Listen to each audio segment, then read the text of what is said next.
Welcome to my YouTube channel Commerce Shiksha. आज की class में हम डिस्कस करने वाले हैं difference between E business and traditional business.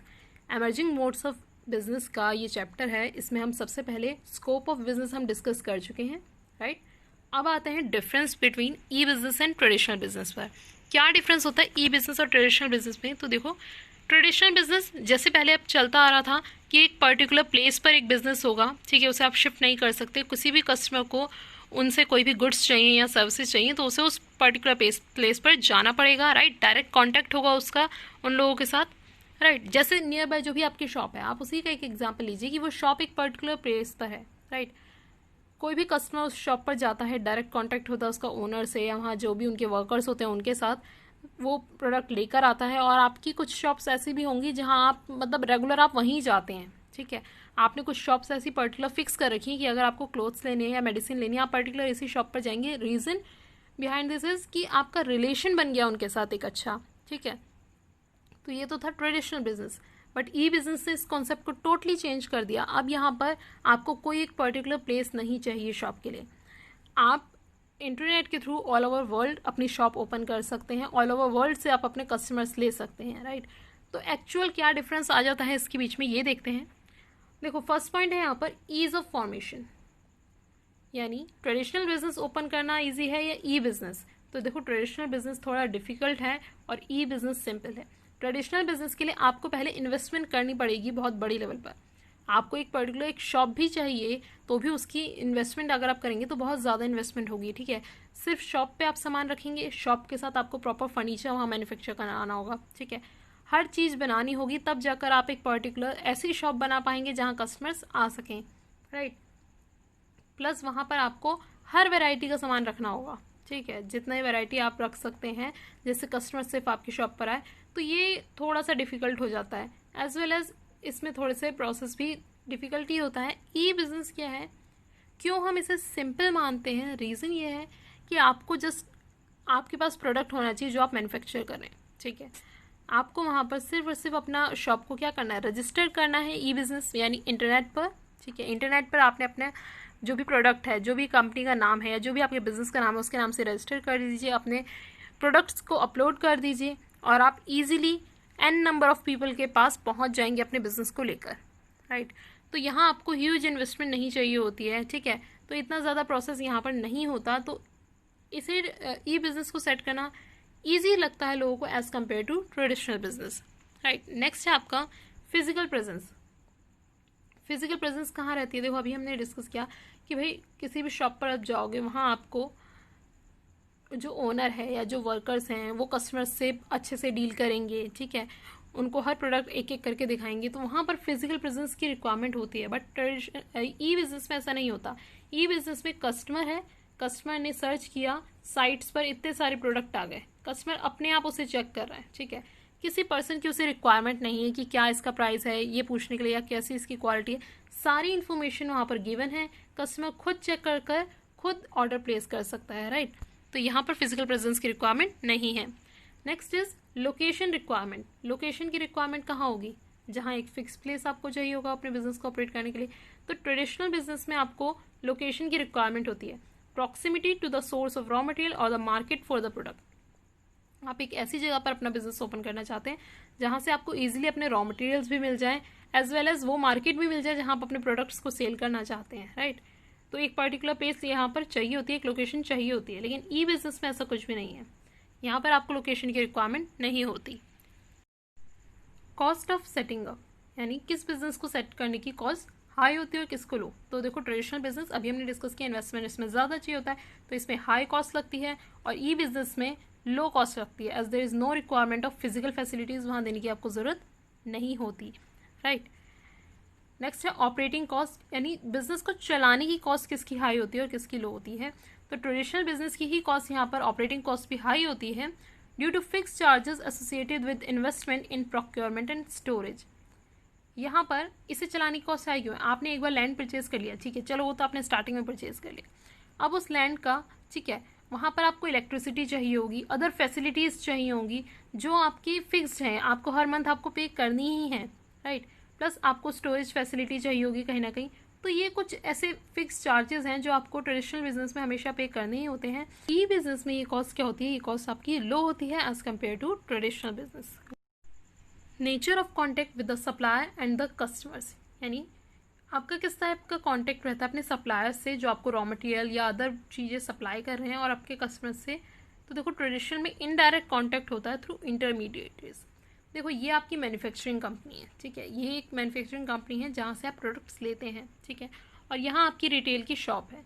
तो मैन्युफैक्चरिंग कंपनी जहाँ मैन्युफैक्चर हो रहा है उससे किसके पास जाएगा, होलसेलर, होलसेलर के बाद रिटेलर के पास जाएगा, यानी यहाँ पर इंटरमीडिएटरी इन्वॉल्व है, ठीक है, होलसेलर बीच में है, तब जाकर मैन्युफैक्चरिंग जो भी मैन्युफैक्चरिंग कंपनी है वो रॉ मटेरियल या जो भी प्रोडक्ट सप्लाई कर रही है वो रिटेलर को पहुंचा पा रही है, राइट। तो यहाँ पर रिटेलर का डायरेक्ट कॉन्टैक्ट नहीं है मैन्युफैक्चर के साथ, राइट। लेकिन ई बिजनेस में क्या होता है, ई बिजनेस में सारा सामान आप डायरेक्ट मैन्युफैक्चर से ही लेकर आ रहे हैं, राइट। तो यहाँ आपका डायरेक्ट कॉन्टैक्ट रहता है और यहाँ पर आपका इनडायरेक्ट कॉन्टैक्ट रहता है।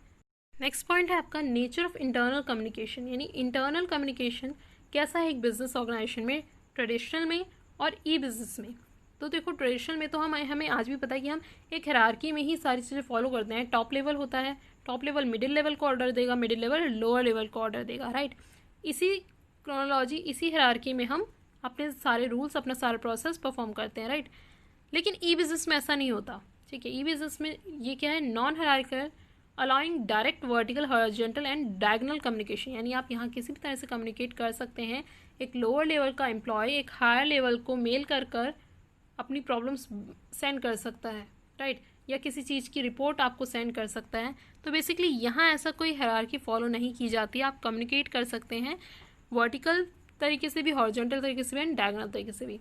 नेक्स्ट पॉइंट है आपका response time for meeting customers internal requirement. Basically customer से मिलने के लिए या कस्टमर की रिक्वायरमेंट को फुलफिल करने के लिए जो भी बिज़नेस होता है ट्रेडिशनल बिजनेस, उसमें मेन चीज़ क्या होती है कि कस्टमर को बिज़नेस तक पहुंचना होता है, ठीक है। बिज़नेस आप तक नहीं पहुंचेगा, कस्टमर को बिज़नेस तक पहुंचना होगा, राइट। सपोज एक कस्टमर आपका जयपुर में है, उसे किसी अदर पर्सन के थ्रू आपके कंपनी के बारे में या आपके प्रोडक्ट के बारे में पता चला और आपका जो बिज़नेस है वो दिल्ली में है, राइट। अब इस कस्टमर को आपसे वो प्रोडक्ट लेना है या उसे अपने रिक्वायरमेंट का कोई अनदर प्रोडक्ट आपसे लेना है, तो यहाँ पर इसे सबसे पहले इस बिज़नेस तक पहुँचना होगा, तब जाकर यहाँ पर कोई ट्रांजैक्शन हो पाएगी, तब जाकर ये कस्टमर कोई रिक्वायरमेंट फुलफिल हो पाएगी, राइट। तो ये प्रोसेसर क्या है, लॉन्ग होता है। लेकिन ई बिज़नेस में क्या होता है, आप कहीं भी हैं इंडिया के किसी भी कोने में और वर्ल्ड के किसी भी कोने में, आपको जस्ट सर्च करना है उस प्रोडक्ट के बारे में, उस कंपनी के बारे में, और आप उन्हें मेल कर सकते हैं या किसी भी तरह से आप उनसे डायरेक्ट कांटेक्ट कर सकते हैं। तो वहाँ से आपको इंस्टेंट रिप्लाई आपको मिल सकता है, राइट। या देखो जो भी प्रोडक्ट है आपको चाहिए, आपने तुरंत उसे ऑर्डर कर दिया, विद इन 2 और 3 डेज आपके पास वो प्रोडक्ट आ भी जाएगा। तो यहाँ पर वर्क क्या होता है, इंस्टेंट होता है। यहाँ पर कस्टमर की डिमांड जो है वो जल्दी फुलफिल होती है as compare to traditional business, right. Next है shape of the organisational structure. Shape कैसी होती है, देखो ऑर्गेनाइजेशनल स्ट्रक्चर का मतलब यहाँ पर क्या है कि कोई भी कमांड हो, टॉप लेवल ने दिया पहले मिडिल लेवल को, मिडिल लेवल ने दिया फिर लोअर लेवल को, तो ये एक हायरार्की में चलती है, यानी ये क्या है, लॉन्ग प्रोसेस है। लोअर लेवल पर कोई भी चेंज करना हो तो लोअर लेवल इंस्टेंट कोई डिसीजन नहीं लेगा, जब तक उसे मिडिल लेवल और टॉप लेवल तक वो बात पहुंचा नहीं दी जाएगी या वहाँ से कोई डिसीजन नहीं आ जाएगा, तब तक वो कोई डिसीजन नहीं ले सकता। तो ये क्या है, एक लॉन्ग प्रोसेस है। तो ट्रेडिशनल मेथड में ऑर्गेनाइजेशनल स्ट्रक्चर कैसा होता है, वर्टिकल और टॉल, ठीक है, क्योंकि यहाँ पर आपको चेन ऑफ कमांड को फॉलो करना होता है, राइट। अब आ जाते हैं ई बिजनेस पे। ई बिजनेस में ये जो आपका ऑर्गेनाइजेशनल स्ट्रक्चर है हॉरिजॉन्टल और फ्लैट होता है, क्योंकि यहाँ पर आपको ऐसे कोई चेन ऑफ कमांड फॉलो नहीं करनी, आप डायरेक्ट कमांड दे सकते हैं, डायरेक्ट कम्युनिकेट कर सकते हैं, राइट। नेक्स्ट पॉइंट आता है आपका business process and length of cycle, यानी बिजनेस का जो प्रोसेस है, ठीक है। देखो ट्रेडिशनल बिजनेस में हम सबसे पहले मार्केट रिसर्च करते हैं, फिर उसके बाद प्रोडक्ट मैन्युफैक्चर करते हैं, ठीक है। प्रोडक्ट मैन्युफैक्चर करने के बाद उसको सेल करते हैं, तो पूरा प्रॉपर प्रोसेस आ जाता है यहाँ पर, राइट। तो यहाँ पर ये पूछा है कि लेंथ ऑफ बिजनेस साइकिल यहाँ पर कैसी होगी, तो ट्रेडिशनल में ये लॉन्ग होती है और ई बिजनेस में ये शॉर्ट होती है, राइट। आपका अपॉर्चुनिटी फॉर इंटरपर्सनल टच। देखो ट्रेडिशनल बिजनेस में, किसी भी बिजनेस में आप जाते हैं, ठीक है, तो आपको कोई भी प्रोडक्ट चाहिए होता है, कोई भी सर्विसेज चाहिए होती है, तो आपको उसके पहले सारी चीज़ें आपको अच्छे से एक्सप्लेन की जाती हैं, ठीक है, किसी भी आप एक जो भी उनका सेल्समैन होता है वो आपको अच्छे से सारा प्रोडक्ट एक्सप्लेन करता है, ठीक है, आपको हर चीज़ उसके हर इम्पैक्ट को बताता है, आपकी प्रॉब्लम्स को सुनता है, आपकी नीड को सुनता है कि आपको किस टाइप का प्रोडक्ट चाहिए, राइट, उसके अकॉर्डिंग वो आपको एक एक करके प्रोडक्ट दिखा रहे होते हैं, राइट। तो यहाँ पर ज़्यादा चांसेस होते हैं इंटरपर्सनल टच के, ठीक है, कहाँ, ट्रेडिशनल में। बट ई बिज़नेस में ऐसा नहीं होता, इंटरपर्सनल टच के चांसेस यहाँ पर कम होते हैं। रीज़न क्या है, देखो यहाँ पर आपका कोई सुनने वाला नहीं है, आप खुद जाकर सर्च कर रहे हो, आप अपनी नीड के अकॉर्डिंग सर्च करते हो प्रोडक्ट, तब जाकर आपको प्रोडक्ट मिल पाता है, राइट। तो यहाँ पर इंटरपर्सनल टच इतना नहीं होता, ट्रेडिशनल में ज़्यादा होता है। नेक्स्ट है opportunity for physical pre sampling of product. आप फिजिकली मतलब एक सैम्पल कब चेक कर सकते हो, आप अमेज़ोन पे कुछ सर्च कर रहे हो, जब तक आप उसे ऑर्डर नहीं करोगे, आप उसकी पेमेंट नहीं करोगे, उससे पहले आप उसे टच नहीं कर सकते, आप सिर्फ और सिर्फ उसकी पिक्स देख सकते हो, ठीक है। तो सैंपल आप कहाँ टच कर सकते हो, ट्रेडिशनल बिजनेस में। आप कोई भी प्रोडक्ट चेक कर सकते हो खरीदने से पहले कि उसमें कोई फॉल्ट तो नहीं है, राइट। तो यहाँ पर ज़्यादा चांसेस किसमें, ट्रेडिशनल में होते हैं सैंपल, किसी भी प्रोडक्ट के सैंपल को चेक करने के, लेकिन यहाँ पर लेस चांसेस होते हैं। रीज़न वही है, ठीक है। कुछ प्रोडक्ट्स तो ऐसे भी होते हैं जो भी ई बिज़नेस का पार्ट होते हैं, for example music, books, journal, यानी ई म्यूज़िक, ई बुक, ई जर्नल, इनका तो आप बिल्कुल भी आप सैंपल चेक ही नहीं कर सकते, क्योंकि इनका सैंपल चेक करना यानी आपने उस चीज़ को ऑलरेडी ले लिया। ई म्यूज़िक है, अगर आप उसका सैंपल चेक करने जाएंगे तो आपने ऑलरेडी उसे सुन लिया, तो आपने तो ली ही नहीं सर्विसेज, राइट। तो यहाँ पर आप डिजिटलाइजेशन की वजह से आपको यहाँ पर ये अपॉर्चुनिटी बहुत कम मिलती है कि आप किसी का पहले से ही सैंपल चेक कर लें किसी भी प्रोडक्ट का, राइट। तो ये अपॉर्चुनिटी यहाँ पर कम होती है। नेक्स्ट है ease of going global.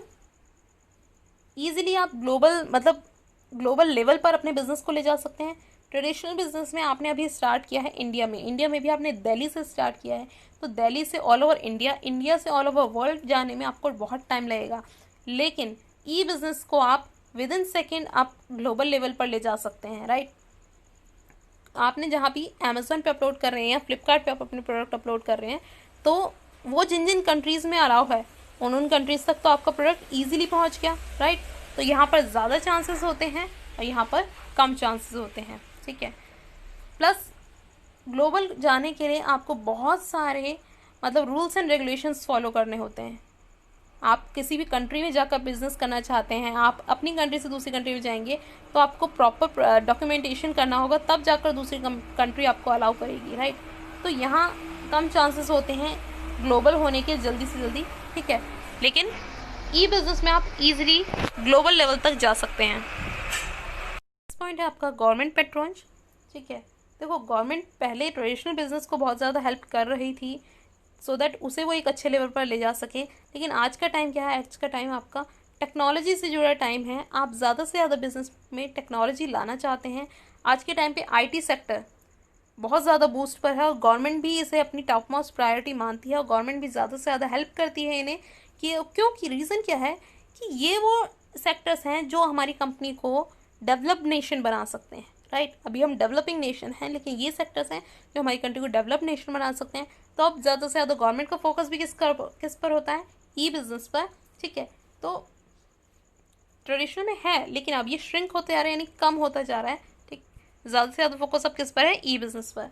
Next है नेचर ऑफ ह्यूमन कैपिटल, यानी आपको जो एम्प्लॉयज़ चाहिए वो किस टाइप के चाहिए होते हैं। तो ट्रेडिशनल में तो सेमी स्किल्ड और अनस्किल्ड लेबर भी चलते हैं। कोई भी मैन्युफैक्चरिंग यूनिट है वहाँ पर आपको अनस्किल्ड लेबर भी चल जाएंगी, क्योंकि आपको उन्हें जस्ट एक ट्रेनिंग देनी है कि किस तरह से प्रोडक्ट बनाना है और वो सीख जाएंगे, राइट। तो सेमी स्किल्ड और अनस्किल्ड लेबर की यहाँ पर रिक्वायरमेंट होती है। बट ये बिजनेस ऑपरेट करने के लिए आपको technically and professionally qualified personal की भी रिक्वायरमेंट होती है, राइट। देखो इंटरनेट के ऊपर आप अपना पूरा बिजनेस लेकर आ रहे हैं, ये कोई भी पर्सन नहीं कर सकता, ठीक है। Technically and professionally qualified personal ही कर सकता है। तो यहाँ पर आपको लेबर कैसे चाहिए या एम्प्लॉयज़ कैसे चाहिए, technically and professionally qualified. Next है ट्रांजैक्शन रिस्क। ट्रांजैक्शन रिस्क कहाँ हाई होता है, कहाँ लो, ठीक है। तो ट्रांजैक्शन रिस्क आपका ट्रेडिशनल में लो होता है। ट्रेडिशनल में लो क्यों है, देखो सबसे पहले तो जिसकी रीच कम है उसका रिस्क कम है, ठीक है। ट्रेडिशनल बिजनेस दिल्ली में है, दिल्ली या ज़्यादा से ज़्यादा इंडिया तक अगर गया, ठीक है, तो इसकी लिमिट कम है, तो यहाँ पर ट्रांजैक्शन रिस्क भी कम होता है, ठीक है। इतना ज़्यादा कोई रिस्क नहीं हो सकता, इतना बड़ा लॉस नहीं हो सकता, क्योंकि आप विद इन द एरिया या एक लिमिटेड एरिया में ही वर्क कर रहे हैं, राइट। लेकिन ई बिज़नेस में ये रिस्क बहुत ज़्यादा होता है due to the distance and anonymity of the parties. देखो, पहली चीज़ तो ये कि इनका लेवल बहुत ज़्यादा है, ठीक है, बहुत बड़े लेवल तक ये जाना चाहते हैं या जा रहे हैं, ठीक है। सेकेंड थिंग, जिस भी पार्टी से आप डील कर रहे हैं वो आप इलेक्ट्रॉनिकली ही डील कर रहे हैं, आप उनसे मिले नहीं हैं, पर्सनली मीट नहीं किया है, ठीक है, तो उन्हें आप अच्छे से नहीं जानते। फ़ोन कॉल पे आप किसी पर्सन को अच्छे से समझ नहीं सकते, राइट, तो उन्हें आप अच्छे से नहीं जानते, प्लस डिस्टेंस भी बहुत ज़्यादा है, तो कोई फ्रॉड अगर होता है तो दूसरी पार्टी को पकड़ना बहुत ज़्यादा मुश्किल हो जाता है। तो यहाँ पर ट्रांजैक्शन रिस्क हाई रहता है, यहाँ पर लो रहता है, राइट। ये था basic difference between traditional business and E business में, राइट। आई होप आपको इस वीडियो से इन दोनों का मीनिंग क्लियर हो गया होगा। अगर वीडियो पसंद आई है तो प्लीज़ इसे लाइक कीजिए, सब्सक्राइब कीजिए मेरे चैनल को ऐसी और वीडियोज़ के लिए। Thank you so much for watching the video.